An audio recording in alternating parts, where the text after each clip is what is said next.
Yeah, yeah, I came there like halfway through my freshman year.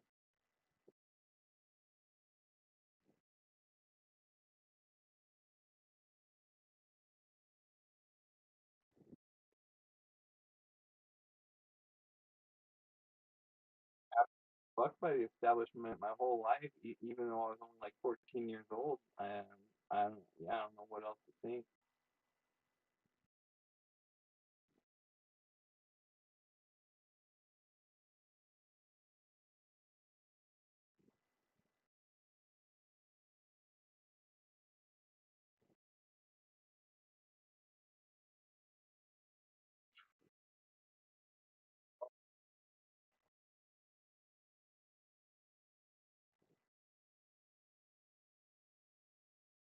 Wow. I, dude, I mean, I don't know what to say. I just like, that's probably one of the greatest compliments I could think of ever receiving. Uh, it's really interesting that you say that too, because if you remember a buddy of ours who we went to school with, um, yeah, he actually,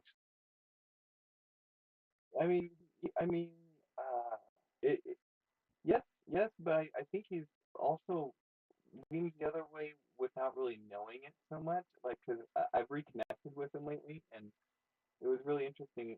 Kind of when we began reconnecting, he one of the things he told me was that I was the first person who made him start questioning like religion and Christianity, and critical thinking and stuff, and like just to get that back from two people in a place that I felt so alienated, I felt so disconnected. I mean, if you remember, like I ended up just hanging out in Mrs. art room like my last like year or half a year or something because like I just it was I came from a school of thousands of kids into this small countryside mountain town school and just like coming in with the experiences that I had I think was just like setting off this kind of like cultural nuke in the middle of this small high school.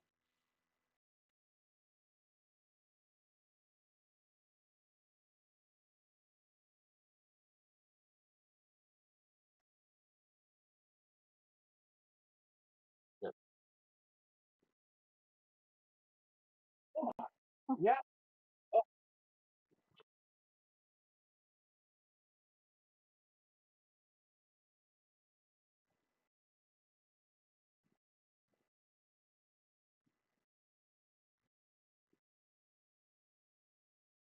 Oh, one of the elementary schools too, huh? Yeah.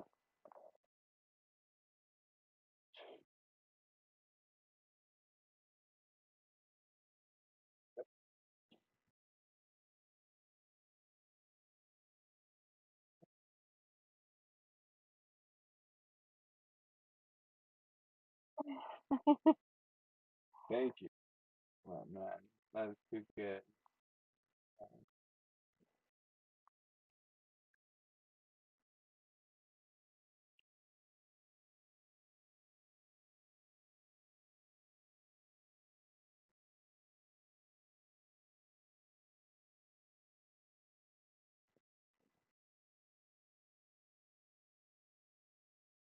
Okay.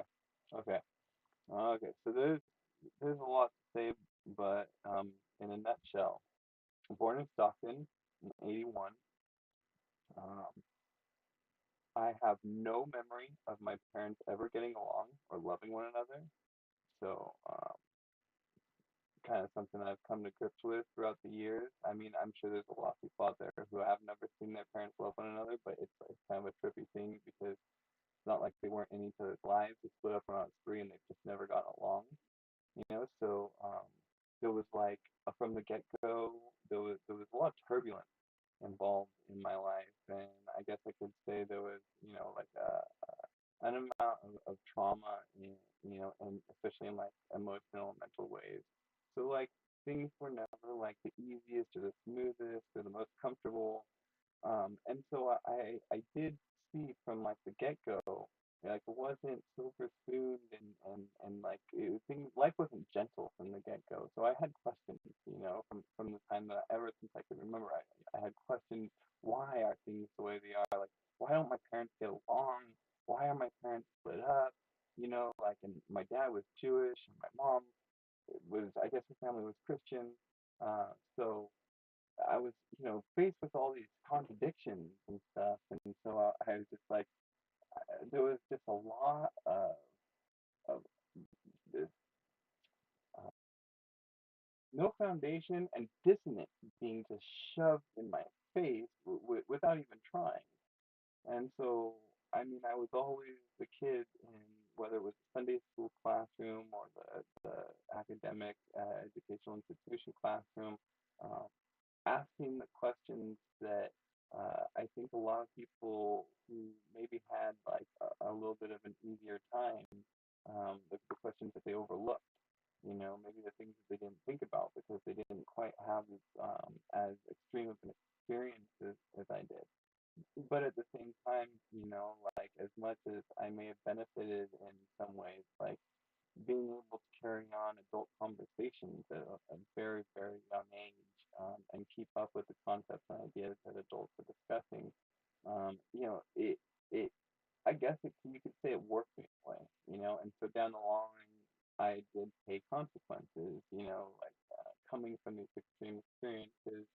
I think I was a little bit of an adrenaline junkie. I sought out pretty extreme experiences, and so it led me down, some pretty dark paths and stuff. But as far down the dark path as you do get led, if you survive those experiences, coming out of them, you make these transformations, and you become a new person numbers of times throughout your life, and you really find value in life when you're pushed to struggle and be challenged, by life in so many ways, and even, by myself, being challenged by myself.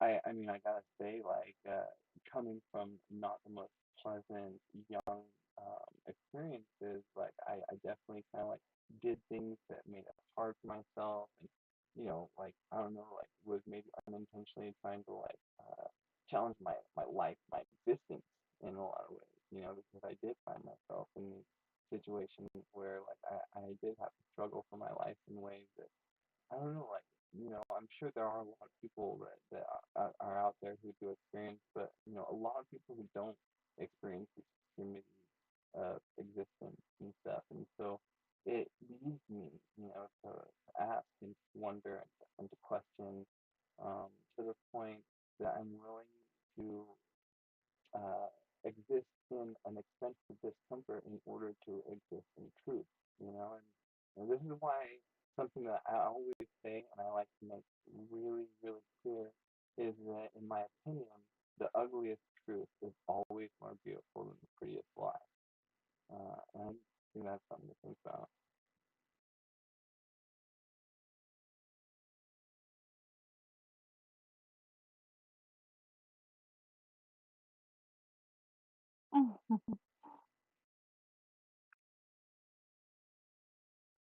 Oh, wonderful. I was also born in Stockton in 91. I met Jeremy in 2011. And similar to you, Catalyst, it was kind of like this awakening from the Matrix. He was a Morpheus like character for me who, like, I always had these questions. I was raised in a really kind of conservative household, but you always have these questions lingering. And he was one of the first persons I met that I could ask these questions, and he was asking the same questions. And not only was he asking the same questions, but he had thought about the answers. And we kind of just grew from there. When you don't feel alone, you start to gain a community of people. And I discovered people in my peer group who also had similar questions. And we see the trials and tribulations we're going through, but there's also resolution. And we can talk about problems all day, but it's when you really start talking about integrating problems rather than enduring cataclysmic change. And that's what I love most about Jeremy is like not only does he help recognize the problems, but he's creative in solution recognizing as well. What we can do, you know, in the larger things. He gave me hope, I guess, you know. I felt dismal in life and alone and when I met him, you know, it was just an awakening that we're all alone, but kind of like Ram Dass says, we're all walking each other home, you know. And so been together for a decade, the most amazing decade. And he did start off as JP Fosad, and together we have grown a business called Cosmic Fractal Magnitude, and it's very multifaceted.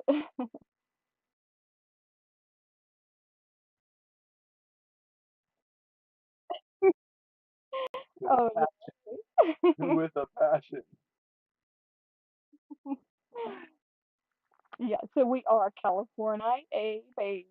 Absolutely. We love the industry. We love the culture, everything about cannabis. It is a sacred plant. It is medicine, recreational, it's medicinal, you know. We're just trying to bring these terminologies to light, you know. This is a business that truly grew out of an occupation. When we got together, one of our first occupations together was, supporting ourselves was going from um, the area that we met in to Lake County and living and working on a farm, growing and trimming.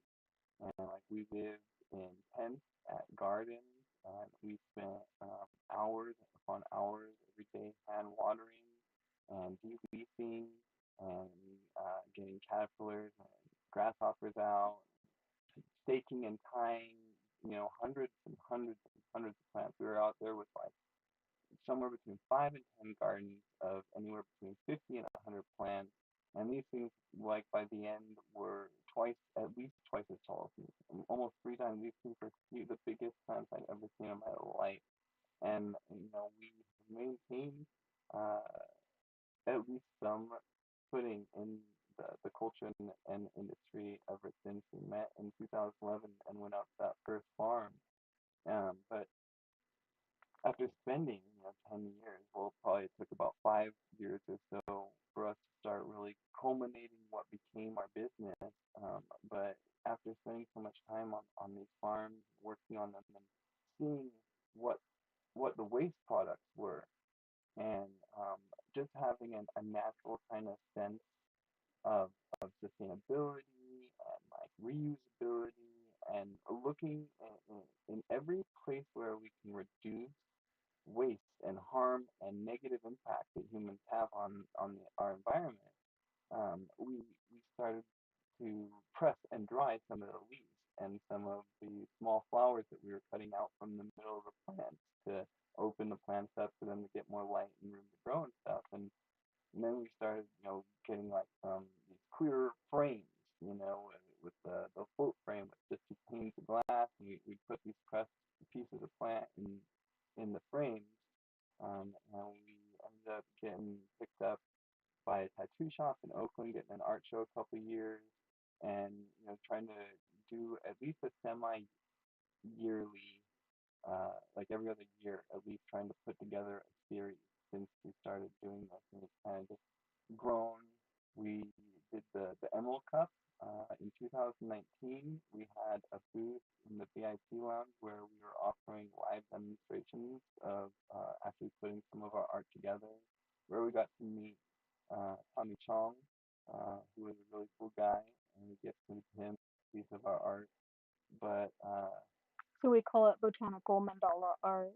And it is a take off of a retro style art of preservation with kind of a new style take with the mandala effect. I call it a contemporary take on a traditional form of art because it really is a traditional form of pressing and preserving these botanicals, and we've grown and reached out of cannabis and begun to collect a lot of like wildflowers. And the last year we worked with a farm in Mendocino that actually produces just all kinds of flowers and things and does bouquets and sells them at the farmers market and stuff. And every farmer's market, 4 Quest Farms would donate the flowers to us that didn't sell at the farmers market that they were just gonna end up getting rid of anyway. And so right now we have a massive arsenal of material to work with, but we have a whole series of videos showing us putting together our 2021 series available on YouTube at FOSAD 5150 and JP FOSAD. They're two channels. JP FOSAD is kind of a behind the scenes, you get like a lot of raw clips and stuff, a lot of my live streams. FOSAD 5150 has a lot more produced stuff. It has our medium length film that we made the summer of 2019 when we went on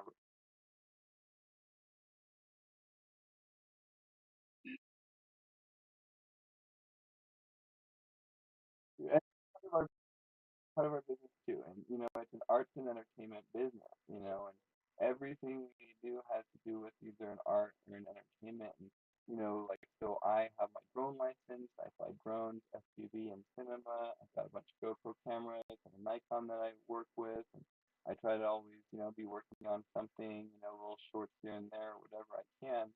But we also have stuff like she does a lot of food. She worked at Lenote as their head baker, which Lenote's a really prominent place, restaurant in Berkeley, and she has a lot of experience in the culinary arts, and she does a lot of stuff where she takes traditionally very popular dishes and she will create substitutions for them to make them vegan, gluten free, any kind of allergies that or preferences in diet that someone might have. She's really good at finding ways to recreate these traditionally popular dishes in healthier manners uh, that allow for everyone to be able to enjoy them. Like personally, I have a lot of dietary restrictions, and so I think that's where that kind of grew out of. We have some ideas to put together like a restaurant and an Airbnb if we can eventually get around to it.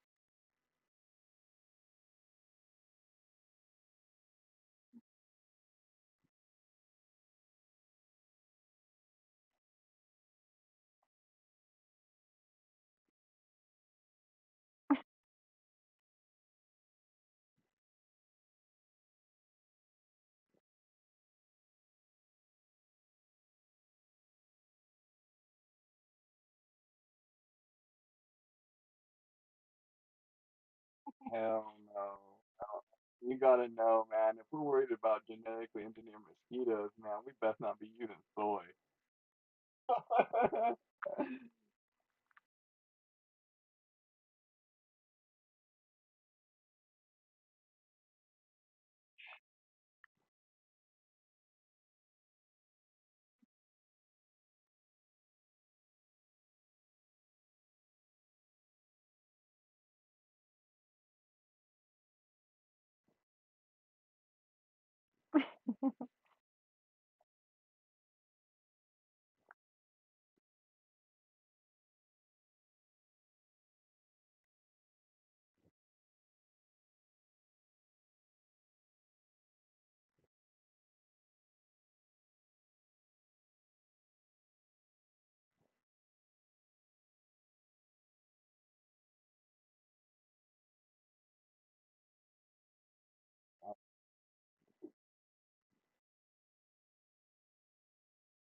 Yeah, we have whoop.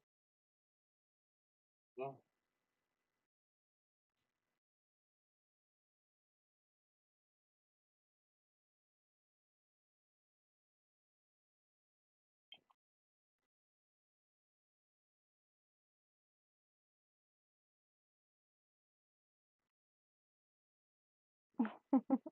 I do believe so. Yeah, yeah. I mean, I will double check when we're done here to make sure that that is absolutely correct. If it's not correct, I'll make it correct. But yeah, that is correct. And so the website is cosmicfractalmagnitude.com. And not only do we sell our original art that we make with plants, but a lot of people would come to us along our journey and say, like, I don't have a place for this, or are you kidding? You want $300 for this? And I'm like, yeah, dude, it's in like epoxy resin, and it's gonna last years and like tons of hours of work and intention work went into this. They're like, but dude, I wear a T-shirt. Like, no, like, if you got shirts, I'd totally pick up a store. So in the process of making these, I started taking pictures of the botanical mandala before we actually put it on the canvas or whatever surface we put it on. And then I used an app to make this mirror image of the mandala. And I got together with a buddy of mine who does some graphic design in the Bay, and he would just drop out the background, pump the pose a little bit, print, and send it back to me in a high quality PNG. And then there's these websites that I can just upload our artwork to, and they have a catalog of blank items, and so it's like just print on demand. And so I design items, and anytime someone clicks an order on our website, the items they order are printed based on the order. There's never any waste. There's never any old products that don't sell. I don't have to have a storage unit with a whole inventory of stuff in it. I don't have to spend time keeping inventory of items I have. Um, and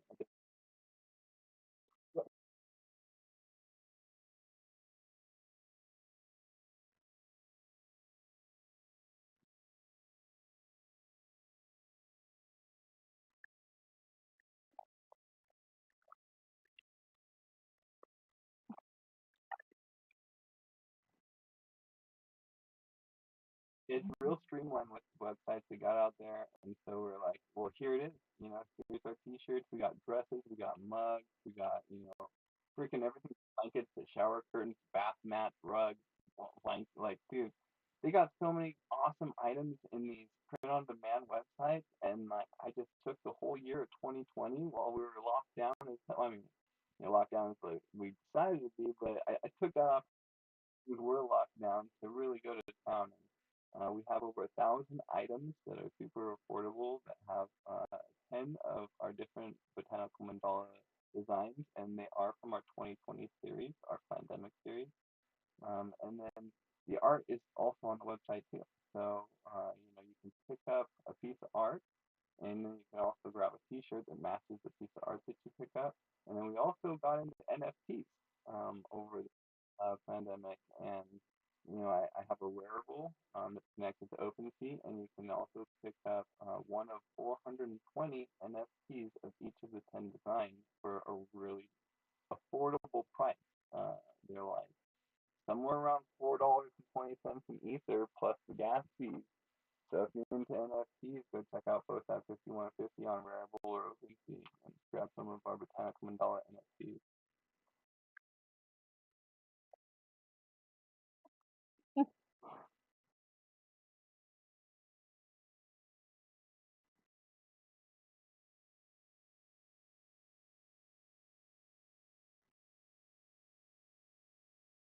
very original art.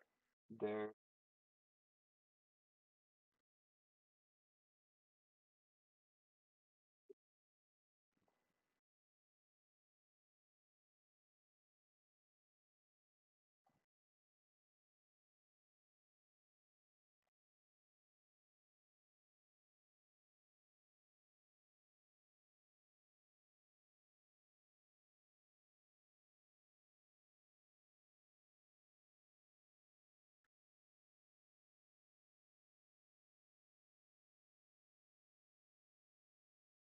uh, it's probably like 10 or 15%.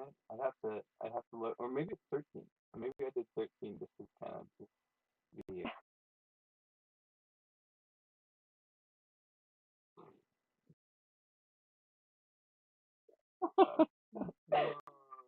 Yeah, I think that's I like to do that a lot too. It's huge in filmmaking and stuff. Is putting little symbols and stuff in metaphors and stories that only people who are really paying attention catch on. I think that might be why I've caught on to a lot of things that these elites do as well, because they like to tell us the truth in our face through some It was, right. Do some way where they can, oh, that's, that's not the truth. That's a story. That's a movie. That's, that's this or that.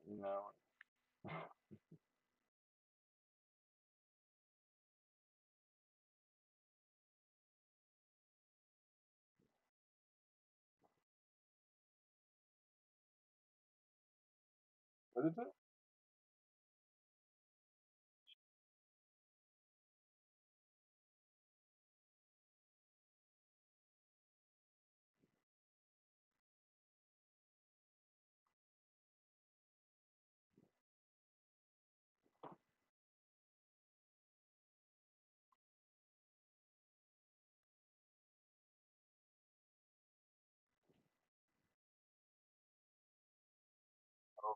Oh, right.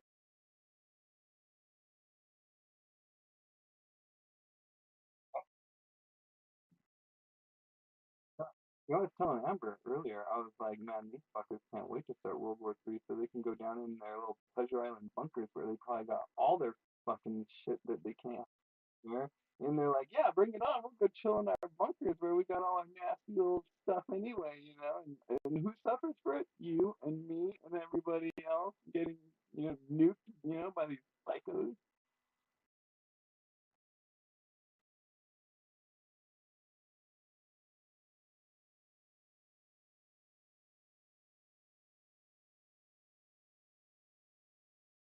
Yeah, the one that's a metaphor. Yep, that one.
It has to do with proof of character, and it's a test of proof of character whether you would, give over your consent or not.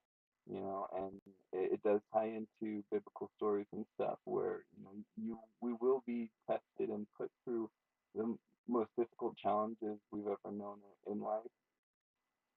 But I mean, this is what is temporary. And so if you don't prove yourself here, how is the ultimate being or source going to trust you, to perform efficaciously as an infinite being? You know what I mean? Like you have proved to the universe that like you can do the right thing without being watched before they let you in to the infinite club.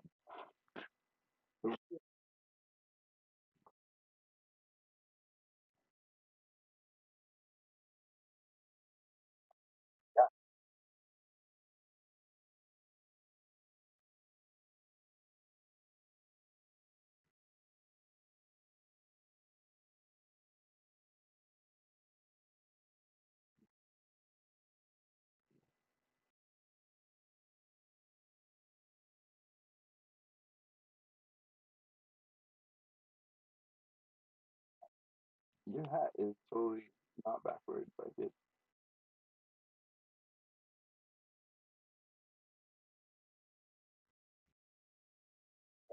yeah. Yeah.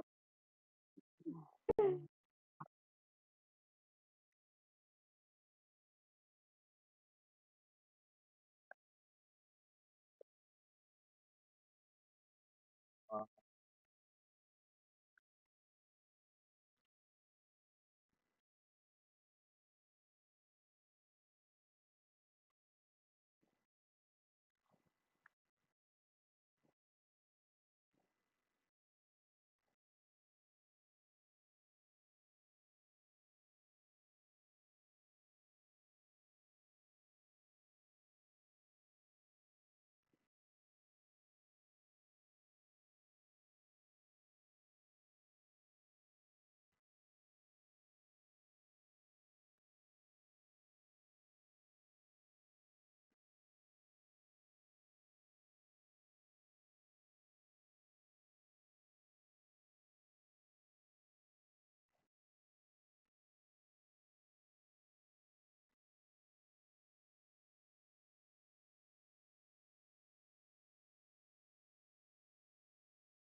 like the typical, fallacious actors.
If you do until you're 18, why should you be able to do something else that's like so intense?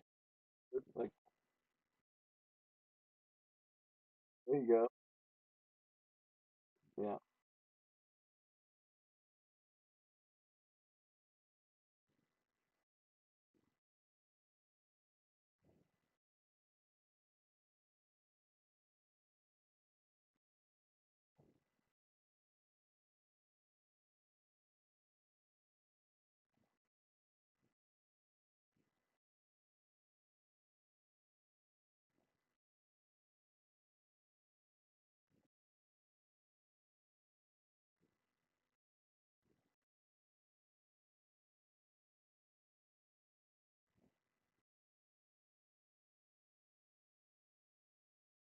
hmm hmm Tim brings this up on Timcast IRL occasionally when the subject comes up because I'm a pretty avid watcher. Yeah, yeah. I watch him. I watch all his IRL shows. Uh, and I mean, like, I can't say I agree with everything, but I agree with a lot. And I like the characters that he has on the show and stuff. And so it's somewhere where I get a lot of my information, and it's somewhere where I find things to kind of delve deeper into that lead me into other topics. It's why I know about what you're talking about right now. Definitely some of the news that I follow consistently, but it's the same point. I'm hearing you make the same point. Body dysmorphia is not going to be treated the same way as transgender.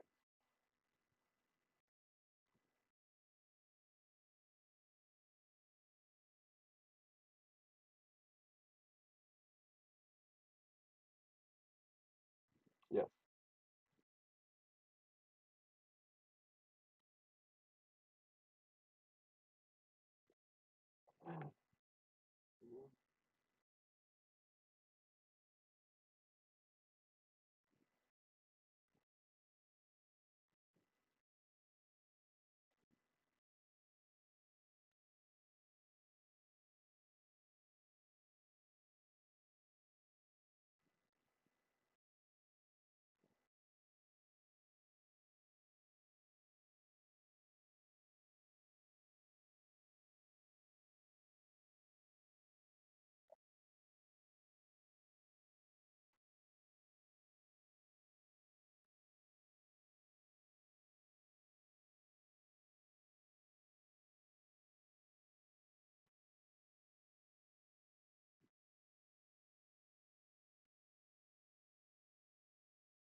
Uh, the terror.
think a lot more libertarian than anything else. But I don't really align with politics because, like, as far as I'm concerned, politics are bullshit. Like, I consider myself an agnostic, existential, nihilistic anarchist, um, and I just uh, the way that I understand politics, at least, is it's a group of people making the decisions about the dissemination of resources and the way of life for the rest of us. And like that's something that I just innately disagree with.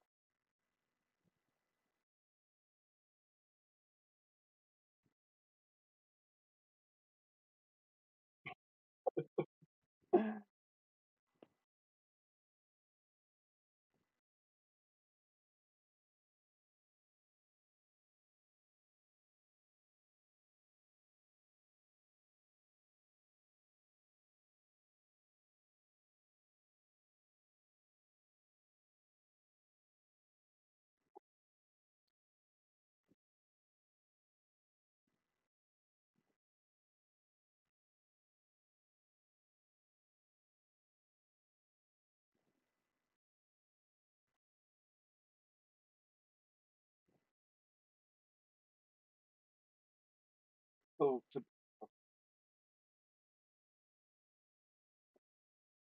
that's the thing is like they're leading with a lie. A theory. Uh, and It's all theory. there are um, there's public documents that actually show that the efficacy is not there. So what I did was I found an article. It's a .org site, um, and I highlighted a couple things that I wanted to bring to people's attention if I can. So a spokesperson for Oxitec told the San Bernardino Sun that it had reduced I guess B numbers in an area by 98%. This is these mosquitoes that spread the disease. But that claim is not publicly verifiable, as U.S. regulators permit companies to maintain their internal data as confidential business information. Now, first of all, I understand that they allow for these companies to keep this information, this data private, but if they have a point to prove, I don't understand why they wouldn't come forward to the public with the data that proves that point. But to continue, is that what publicly available data there is on the genetically engineered mosquitoes do not indicate efficacy at that level. In 2012, confidential Oxford document obtained by the British group GeneWatch UK showed that 15% of genetically engineered animals were able to survive to adulthood.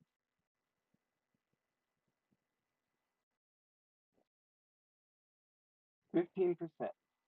And so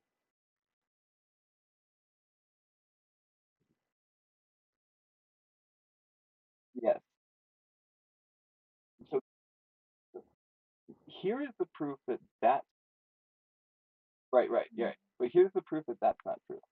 After contracting with Oxitec for 2 years and releasing millions of genetically engineered mosquitoes, Cayman Island officials were set to renew their contract. But data from the trials indicated serious problems, leading the territory's environmental health minister to tell the Edmonton Journal the scheme wasn't getting the results we were looking for.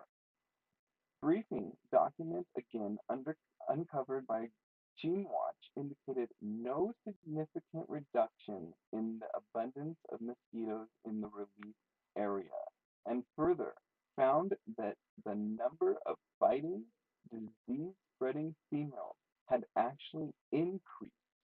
Cayman Island officials indicated concern that the approach could be spreading antibiotic resistance or make mosquito borne diseases worse by lowering immunity. So we're looking at the opposite effects that they're claiming they're going to achieve, and their leading line being a complete and total lie. Yes.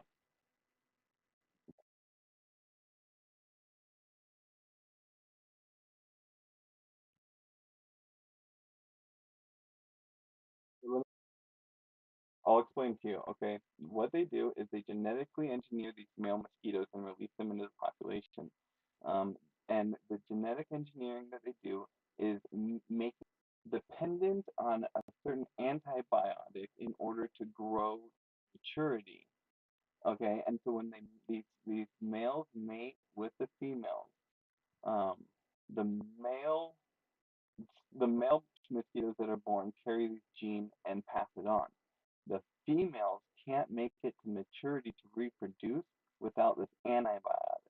However, in some of the research in this .org article that I found, it actually says uh, that because this antibiotic is available some places, in the environment, a lot of these mosquitoes do end up surviving to adulthood and being able to breed.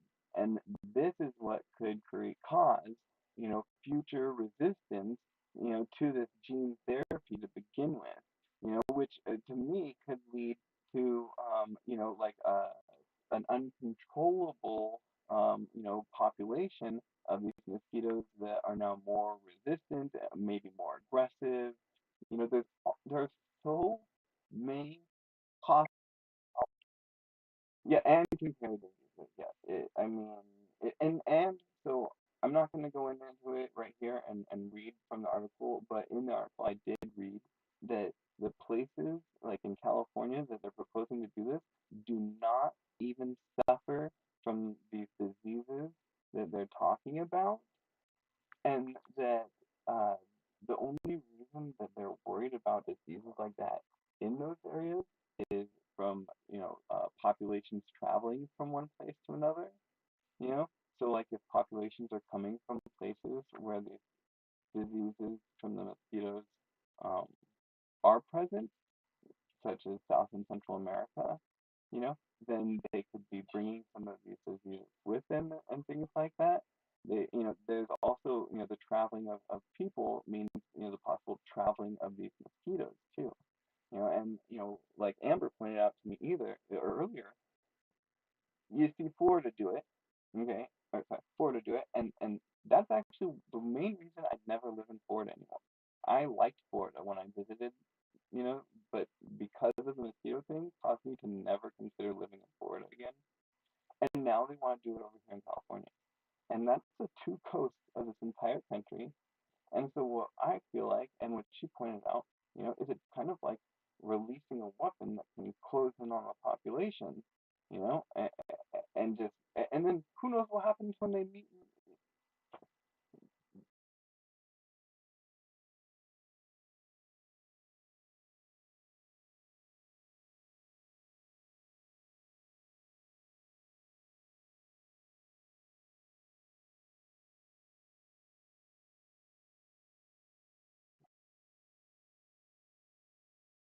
Yes, and then they're planning on doing it north and south of there furthermore. Down the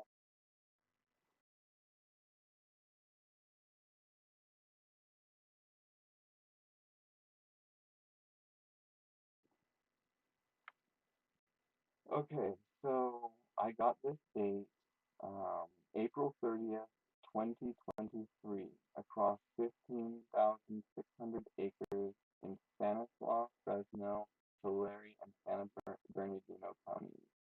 And this is the EPA approval allowed.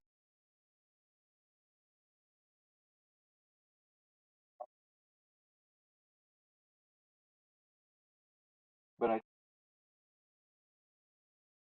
mm-hmm, mm-hmm. starting place. I think they're starting in one place. So I think what you read, yeah, yeah, that's probably right. Yep, yep.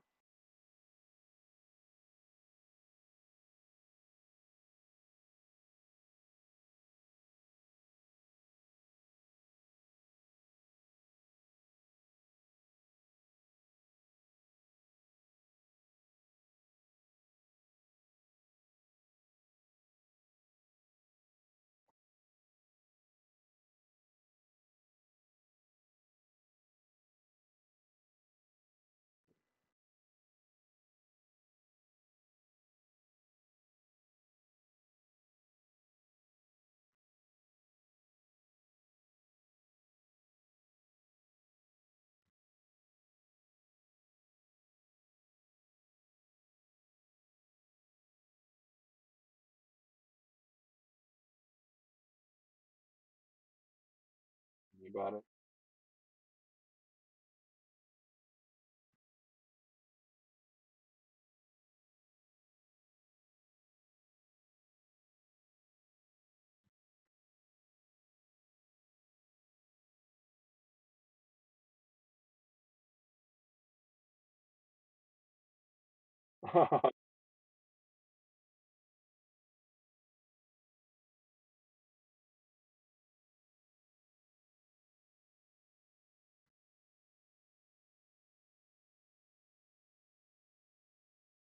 So we have multiple instances.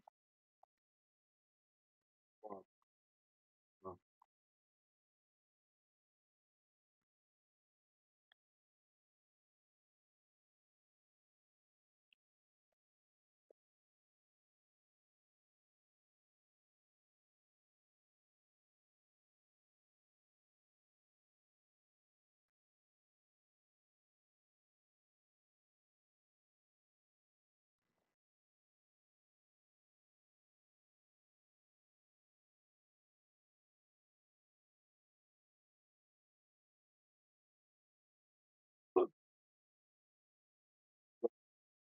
Okay. Oh,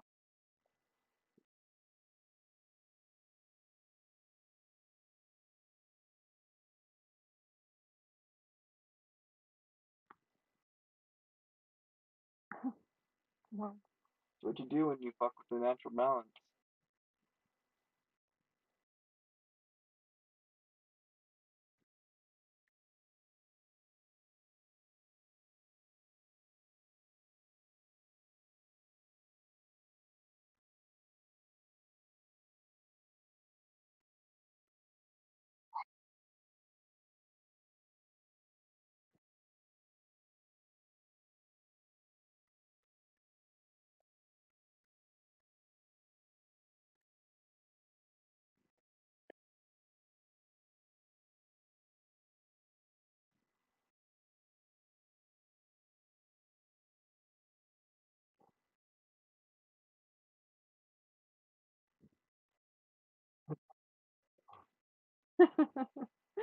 Yeah, okay.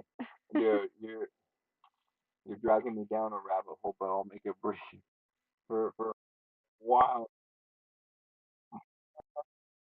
for a while now, I've been saying like I think that maybe insects are like from like so they're from the future, but they're from the future in the sense that like they came through space, like from maybe like where we end up in the future or something, like and ended up or I don't know, like but they've always seemed like spy devices from aliens more than from humans to me, like that there's some like spies that the aliens sent out into the universe to just like disperse through space and like land on planets and send back like all this data and information about what's actually going on all these different planets so that there's these master alien races.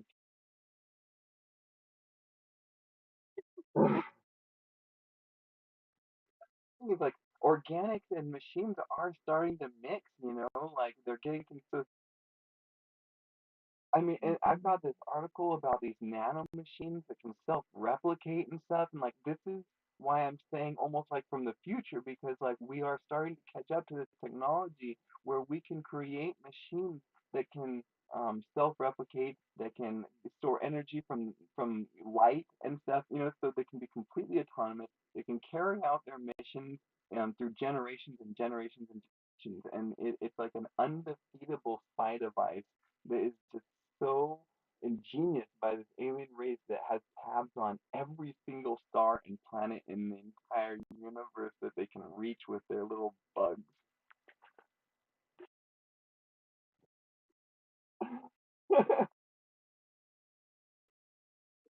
Maybe it's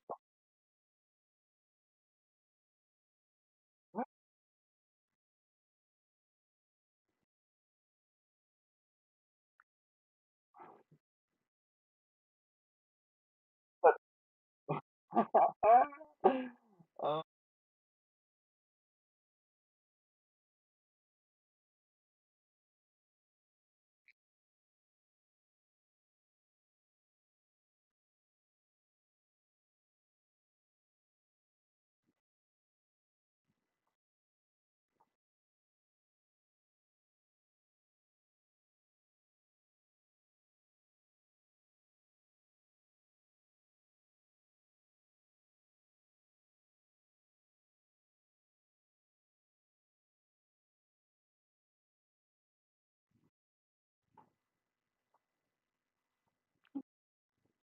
so maybe the bugs came from out there.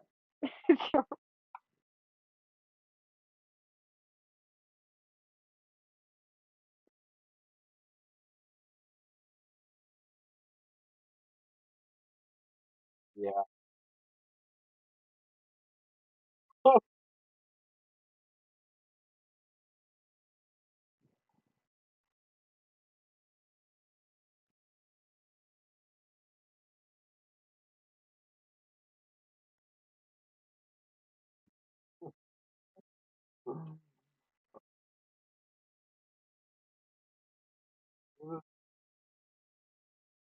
Wait, you know what a tardigrade is? Oh man, tardigrades, they're water bears. You gotta go look them up. They're like little one-celled.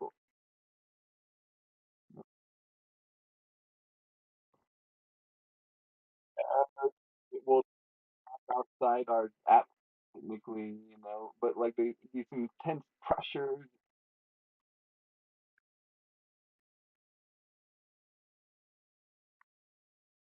or bubble.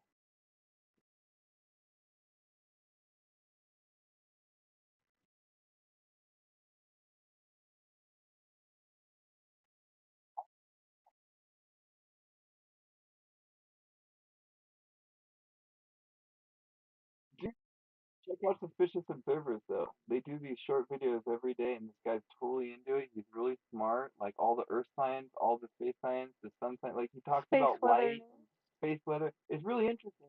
And the thing is like I entertain all ideas.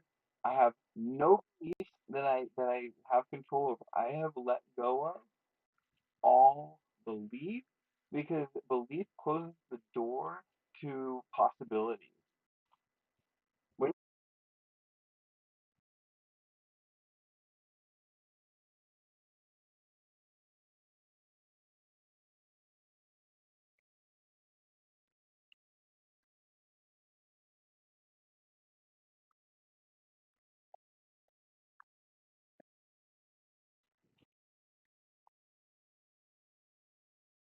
just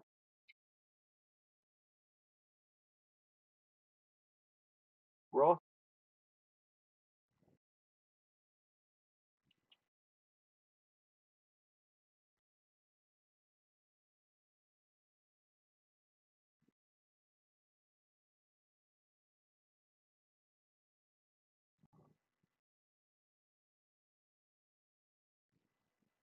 have you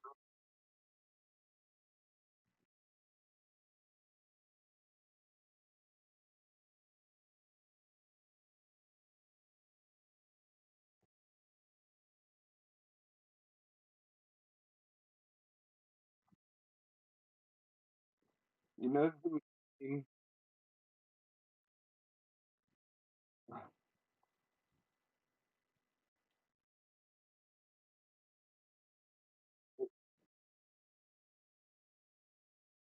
No, no. But I want to see y'all should go check out Nassim Harman too. The Resonance Project. That's some really really interesting. Dude's a mathematician. He's crazy genius. He does this math that uh he like he predicted the size of the mass of a proton, and every time that science gets closer and closer to measuring the mass of a proton, it gets closer and closer to his prediction and stuff. And like he talks about how protons are actually like these black holes, and that there's no gluons, but these black holes, their physics on that scale of mass, on that magnitude of existence actually is what's holding, these particles together that they're calling like the thing glue. Dude, crazy physicist gets it just way over my head, to be honest, but I just watch it and I try to absorb it and I try to understand it as best I can, and then it helps me build on my own ideas and theories from everything that I do understand and comprehend. And I find that in the long run, I think that I start understanding more and more and stuff, or I have a slightly greater capacity to grasp things that I didn't understand before. But just saturating myself with not only things that I understand and agree with, but things that I'm not so sure about, that I don't fully understand, and even things I outright disagree with. I mean,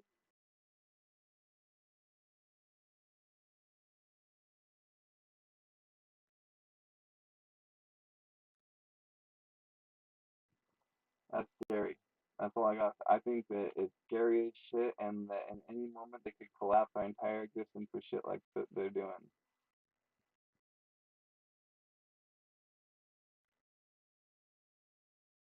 Sure, Tasha Cole, and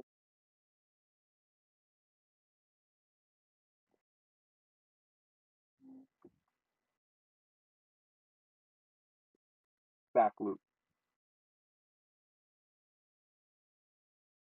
No, it's a feedback loop. You know what I'm saying? Like, but I don't have an answer for where it came from, or what source is, but what it appears to be is an infinite feedback loop, where it's this separating from itself to be able to perceive itself, to be able to reconnect and learn what it experienced separate from itself. Because if it's part of itself, and it is all knowing, what I mean? Then it can't really learn anything new. It has to separate from itself to have a separate experience from all knowingness, and then return to all knowingness to share that separate experience. You know what I mean? So like I think of all life existence, like from planets to stars to people to bacteria, one-celled organisms, and atoms, as these like fingers of the amoeba of source. And as it stretches out, it appears to be disconnected. We live this life, but then we die, and the arm of this amoeba of all-knowing source comes back in, and we share this appearing, this that appeared to be disconnected, because we didn't know all, but we weren't fully disconnected. You know what I mean? Like I do think that we are connected to it all, but in order to be having the experience that we are, we cannot know it all. So like there is no intention in trying to know it all, other than to gain. Like I literally think the purpose of our existence is to gain the source so that it can learn about itself and evolve and be the infinite feedback loop that the universe and source is.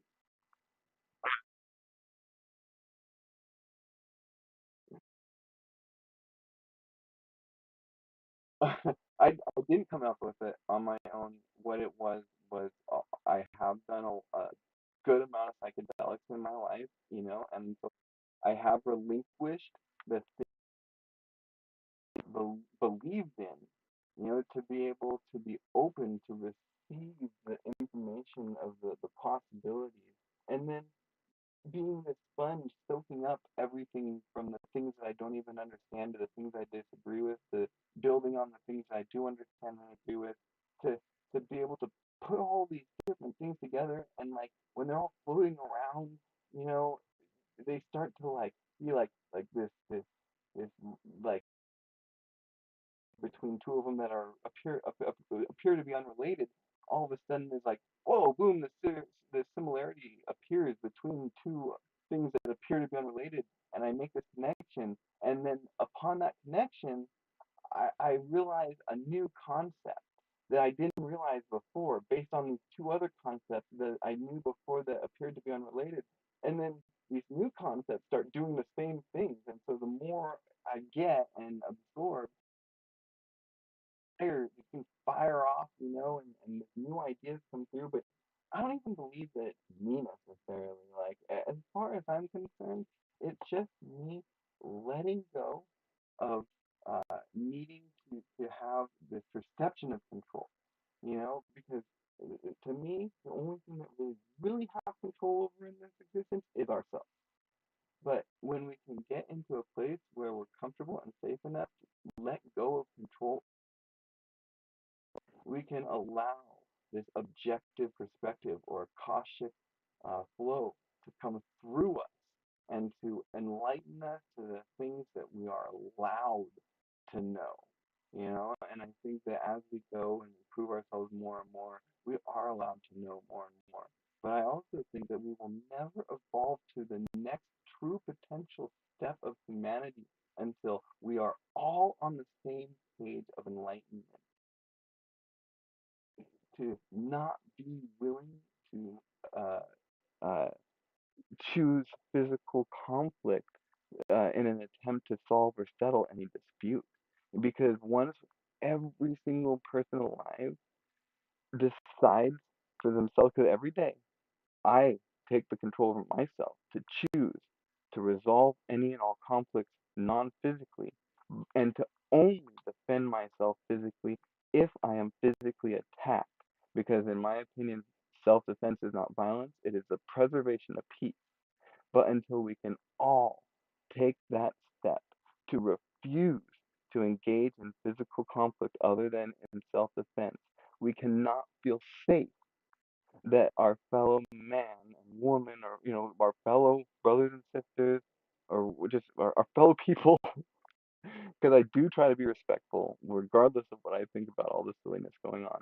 But until all of us people can feel safe with one another, we cannot truly evolve into this place of love that can open us up to more true potentials than we currently have access to. Because if we currently had access to them, they would be corrupted and we would use them in ways that would ultimately destroy ourselves. And so our limited potential is nature's way of helping us from not destroying ourselves so that we can reach a place where we are able to attain these potentials beyond our current capacities. But it's going to take steps that we have to all choose for ourselves by our own willpower, not under the force of consequence, to treat each other the way that we want others to treat us, to refuse violence as any kind of solution, and to work together to protect one another, to provide for one another the way that we provide for ourselves first, and to be able to defend ourselves from anything that wants to do us as an organism harm. Because I think there's much greater threats out there than one another. And so we gotta stop living under these psychos who have us under this button of nuclear threat. And we gotta rise up and we gotta take our power back and we gotta choose for ourselves to stop giving our power away. And once we stop giving our power away, we won't have to use physical violence to stop the psychopaths that we've allowed to get into power.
has to be.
It's been approved by the establishment.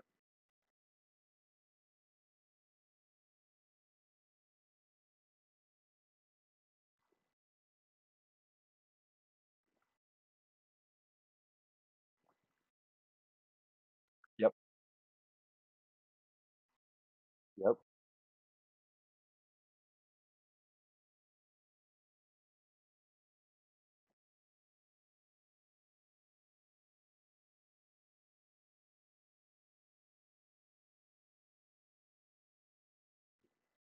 That's divide and conquer, man. You know,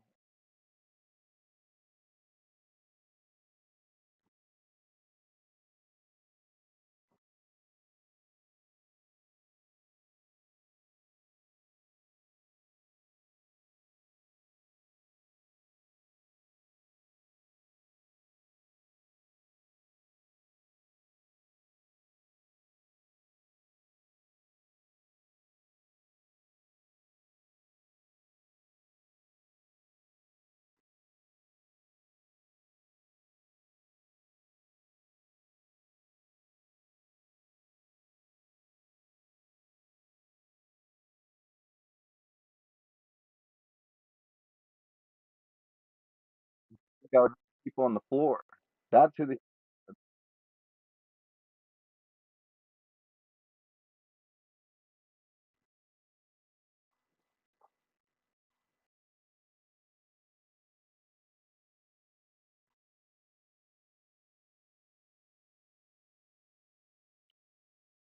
You know what? Hey, here's right, right. Uh, I don't like if there is a thing as space, you know, like because I do a lot of astrology and stuff, and that's based on the stars, and so however that does work, you know what I mean? What so okay, so what I'm saying, right? But so what I'm saying is like studying astrology. Astronomy is part of astrology because astrology is based on astronomy, you know. And so what he's doing with SpaceX is actually disturbing the night sky that is making it difficult to perform astronomical studies and research. You know, which it also interferes with the practice of astrology. And I also, you know, through the practice of astrology think that we are connected to the stars. And so I think that the disruption of this light is making a disconnect between, you know, us and this energy, you know, that is a strong part of us. Um, but I also, as far as, you know, hooking up to the whole cyber link or whatever it is, I'm like, yo, dude, you want to do that? Do that. You know, like as long as you don't try to force it on me, you know what I mean? Like, and hey, maybe eventually the whole world will be on it. You know what I mean? But that's a different world than the world I live in and the world I come from. You know, like the world I come from, sticks and stones may break my bones, but words can never hurt me unless I let them. You know, like day, like people want to like charge you with a crime for a word or something, like you didn't, like I don't. I'm getting to the age. I turned 40 last year. You know what I mean? I'm getting to the age where I'm recognizing that there is a different world culminating, and the world of me is coming to pass. You know what I mean? And like the thing is I can accept that. One of the problems I find with humanity is that they reject death. People reject death like it's a bad thing, but it's the only thing that's guaranteed in life. In fact, I think it's something that should be revered and worshipped. And not that I want to kill everyone because I worship, but to worship the passing from this experience and the rejoining of the to source, to bring back our purpose to ultimate purpose. Celebrate you know what I'm saying? But like I do worship serving my purpose, and I think that ultimately when I die my purpose is served. If my purpose is to bring an experience back to where I come from. And as far as I'm concerned, I come from where I return to. So, like upon death, I return to where I came from in birth, and my purpose is served, and it's something that I can embrace. But I've had a hard life too. So if you've had a cushy life, I can see how it can be more difficult to embrace something so unknown. But when you have experienced amount of hardship, not just conditional, but hardship that I've done to myself as well, y- you're oftentimes a little bit more open to the unknown experiences that you're less familiar with.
Company.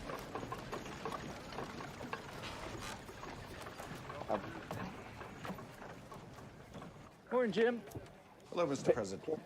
Good to Can see I you ask, again. can I ask perspective that might tie Well, us all boys, together first real quick? question. You getting enough to eat? And I'm gonna give Sir? What's your name, soldier? Robert. Robert. Good to meet you, Robert. Nice to meet you. What's your name? Kevin. Tell me your names to go past. I like to know who I'm talking to. Kevin. President John. John. I've seen you before. Mr. President. Make sure you get some steak. I wouldn't mind.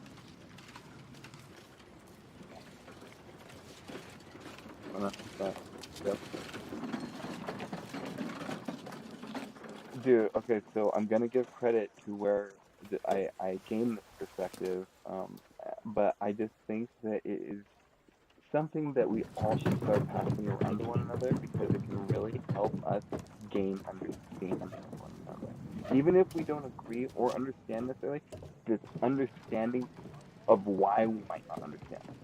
Okay, so on Timcast, Tim started talking about how he sees these different perspectives and stuff, and he's talking about coming upon this mansion, all right, and there's these doors in the front, and there's a little keyhole, but the door is locked, and you hear stuff going on the other side, so there's something happening, and one person looks through the keyhole, and they're like, oh, I see this guy, and he's wearing this blue pants, and he's moving so fast, and and he's got, check it out. So someone else puts their eye up to the keyhole, you know, and they're like, no, dude, I see some lady in a dress, you know, like, but really what's going on is all these people inside are dancing and moving around and there's this party happening. So everyone who looks through the keyhole What's the matter, sees Bob? something different because they're looking through the keyhole at different times. I mean, so they're all arguing about their different perspectives, you know, but really they're all I looking have at to the do this, same thing, and I will you know, do it, and whether I it's a don't need your flat Earth permission to or enlist. whether That it's same space. speech You know what I mean? We're has been all made by getting how many glimpses sons? of this How many objective fathers truth, since the war you know, began? through the I don't need small, your damn permission, you miserable old narrow goat. I'm going to enlist perception anyhow. which is our And what own wouldn't those subjective numberless fathers have given perception to or be able to say to experience. their sons, And so, like, to I now argue say to about it mine, seems I'm senseless, but to commander-in-chief. share it and So in point collaborate of on fact, it and without my build permission, it you and ain't enlisting explore in all the nothing, possibilities nowhere, that young could man. be. It's I Mama, mean, you scared of. It's not me why getting the killed. fuck not, dude?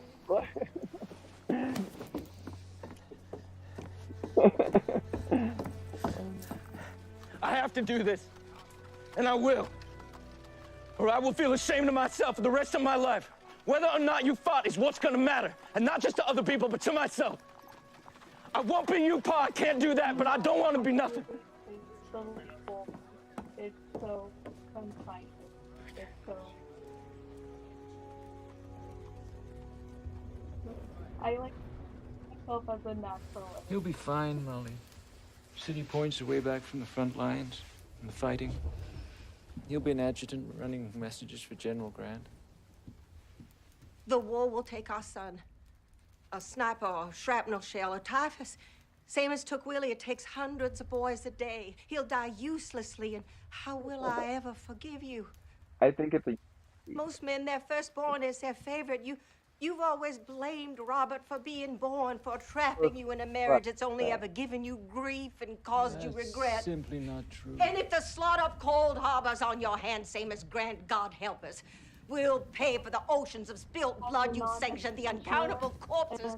We'll be made to pay with our Just souls. this once, Mrs. Lincoln. I demand of you to try and take the liberal and not the selfish point of view. Robert will never forgive himself. You imagine he'll forgive us if we continue to stifle this very natural ambition. And if I refuse to take the high road? If I won't pick up the rough old cross, will you threaten me again with the madhouse, as you did when I couldn't stop crying over Willie, when I showed you what heartbreak, real heartbreak, looked like, and you hadn't the courage to countenance to help me? When you refused so much as to comfort Tad, I the was child who was in not the only sick, room dangerously with sick, but Willie. beside himself in I grief. was holding Oh, but it your in grief, my your arms grief, when your he died. inexhaustible How dare grief. you throw that up at me? And his mother I wouldn't let him couldn't near him. let She's you. screaming I from morning to couldn't night. risk him seeing Pacing how with angry But I you was. do other howling at and shadows and not voting furniture and isn't it? ghosts. But let me just I ought to try have done it. I to ought put to it have to done you for this Tad's way. sake. For Okay. everybody's goddamn sake, I The should have clapped reason you in the that I madhouse. lost faith in democracy is because I realized Do that it. it's Don't you ultimate. It's threaten the me. You ultimate do it this time. mob Lock me away. mentality. You'll have It to, I is swear. majority. If Robert is killed. Dude, no, okay, but I'm not a communist. I'm not an authoritarian. None of that stuff. But I'm not about democracy anymore, and it's because I no longer trust the majority from what I see around me. And when I it's couldn't majority tolerate you rule, grieving which so is for what Willie because I democracy is couldn't supposed. permit it The in thing is, myself. we're not even a real democracy. Though I We're a wanted to, Mary. constitutional republic. So I anyone wanted to who hates crawl this under the show earth, for into the me vault, saying I'm anti-democracy coffin. doesn't even know what democracy is, And I because still the do. country of the United States is a Every day I constitutional do. republic, and we're not even a real democracy. So, you know, they can hate all they want, but they don't even have the first clue. They need to get informed, because we need them to be informed. I Because must make if my they're not decisions, informed, Bob. Must make then the his, you rest of us yours, are and screwed. bear what we Because must no hold matter and what, carry it's what been we proven must. in the What I cultural carry wars within that we me, do rule by you must majority. allow me And to if do it. enough people Alone, think a as I certain must, way, and you they alone, can Mary. make what You they alone want or what to be real may lighten happen and this be burden, real for the rest of us. And so we need to or start render it recognizing intolerable, one another, as you understanding one choose. another, and stop trying to compete and overtake side by side. You know, like, you, dude, it's a, Defining into labels when we're all so the same. We're all the same people. so, dude, voting is giving them permission. Voting is giving them the thing.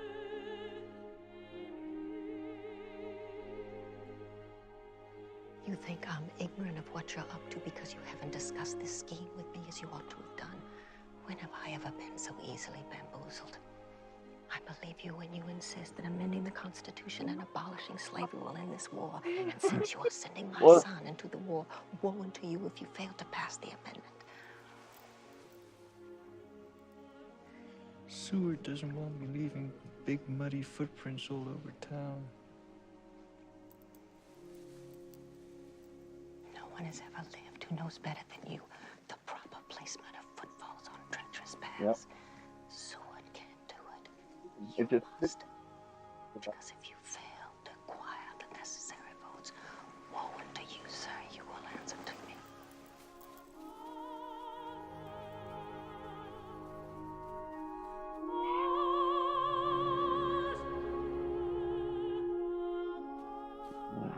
there's so yeah. Yeah, dude, there's so many reasons that you're right. There's like actually when you start really looking into it, there are a number of actual factors that make that a total correct statement. And I want you to know they'll approve it. God will see to it. I don't envy him his task. I wish he'd chosen an instrument for his purpose more wieldy than the House of Representatives. Then you'll see to it. Before you do, Are real you quick, afraid can of I what just say, lies if ahead you are for going to your vote, people? vote for me, vote for If we M.E., succeed. okay? And if we all vote for don't want us M.E. here. me, Many when don't. M.E. What me about you? wins, they're going to fucking save us. I don't know you, Mrs. Keckley. Any of you. You're familiar to me as all It's true. people are. Unaccommodated, poor, barefoot creatures such as we Right. all are. You have a right to expect what I expect. And likely our expectations are not incomprehensible to each other. I assume I'll get used to you. What you are to the nation, what'll become of you once slavery's day is done, I don't know. What my people are to be, I can't say. Negroes have been fighting and dying for freedom since the first of us was a slave. I never heard any ask what freedom would bring. Freedom is first. And as for me, my son died fighting for the Union, wearing the Union blue. For freedom he died. And I'm his mother. That's what I am to the nation, Mr. Lincoln. What else must I be?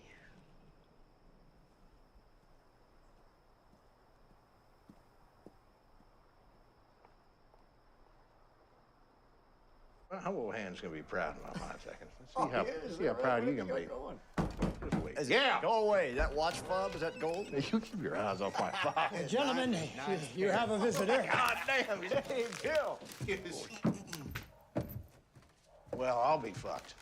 I wouldn't bet against it, Mr. W.M. Bilbo.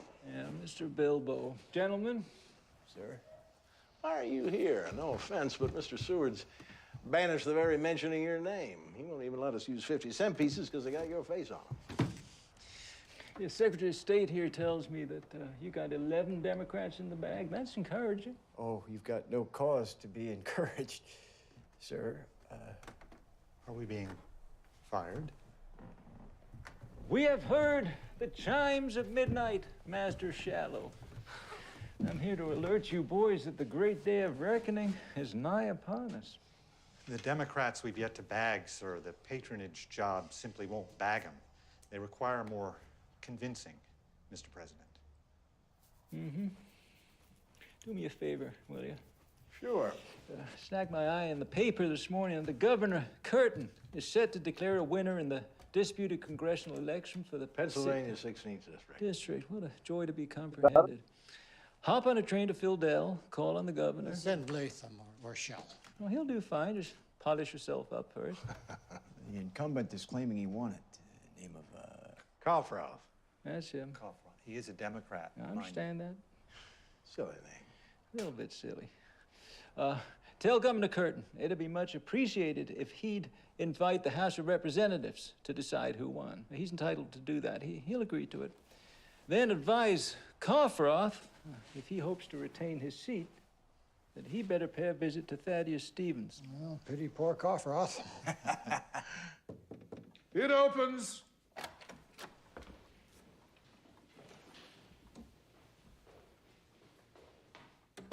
You are can-free. Coffroth, Mr. Stevens. Alexander Coffroth. Are we representatives of the same state?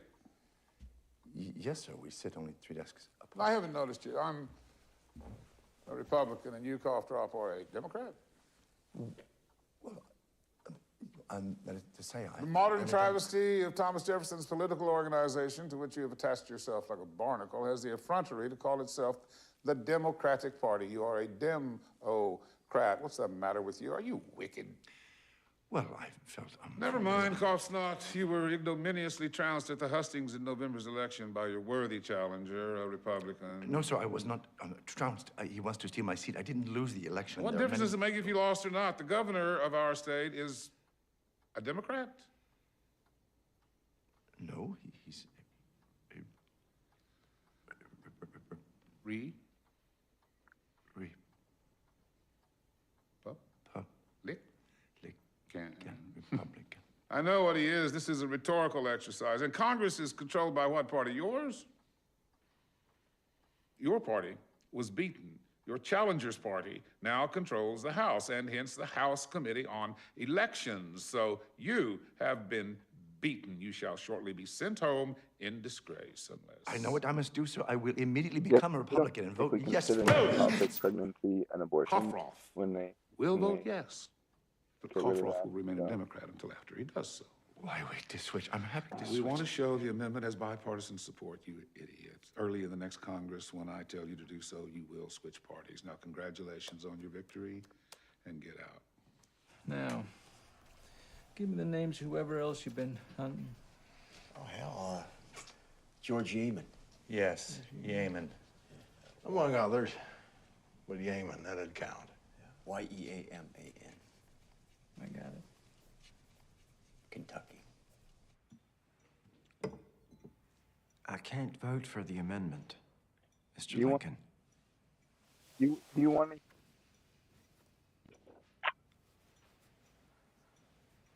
I saw a barge once, Mr. Yeaman, filled with colored men in chains, heading down the Mississippi to the New Orleans slave markets. It sickened me. And more than that, it brought a shadow down, a pall around my eyes.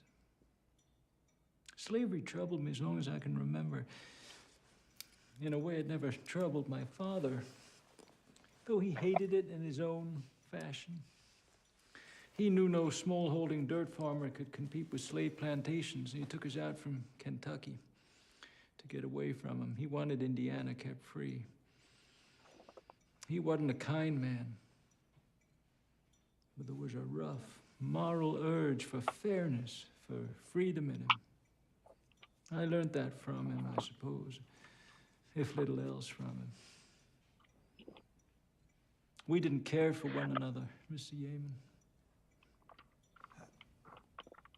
Well, I'm sorry to hear that. Loving kindness, that most ordinary thing came to me from other sources. I'm grateful for that. I hate it too. Oh, sorry, my earpiece died. I guess, like, one of the first things that came to mind for me is when you said the word allowed to have an abortion, because I don't really believe in controlling other people else's body.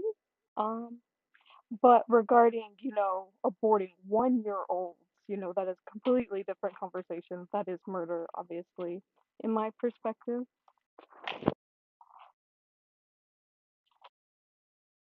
Well,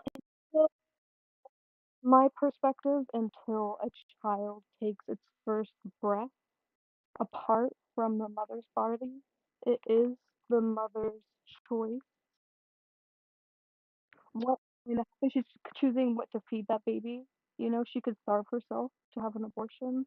Like it's just so many case scenarios. Oh yeah, absolutely. I don't deny that.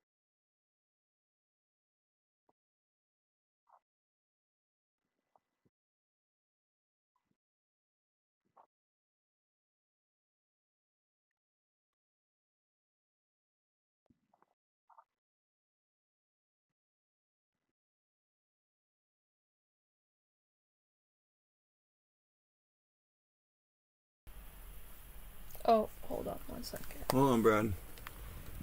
Where is the Is thing? it on your side?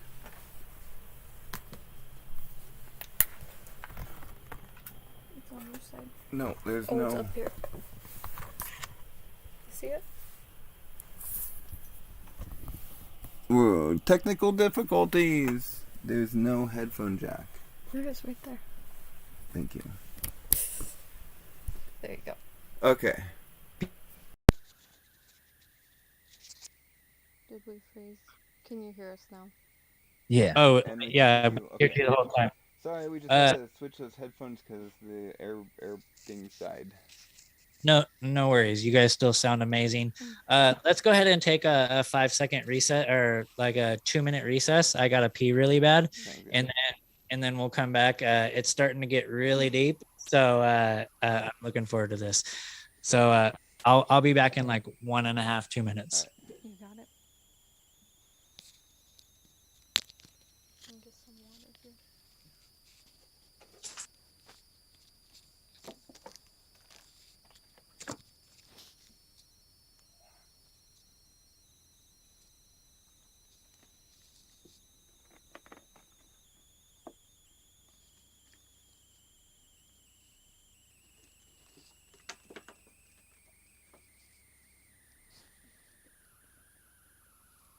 Yeah, you go ahead and do that. Careful though.